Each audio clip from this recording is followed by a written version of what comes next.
Okay, we got Zoe here. She has had a chronic kind of sprain in your quad here. It's been going on for how long now? Like a month or so. Month or so. We've done some massage. We've just tried to work on the muscles here. It's getting a little bit better, but we decided we're gonna put the GVL Laser on it. We're just doing a sprain strain setting on here. It's going on right now. And we'll just see how it feels afterwards. And we'll catch back in, okay? Yoki. All right, so we just got done here. This just ended now. So we're gonna have you get up. Let me help you up here.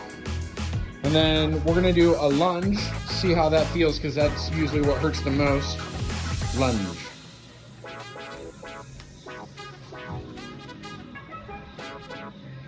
Okay, would that normally hurt you a lot? A lot. And now?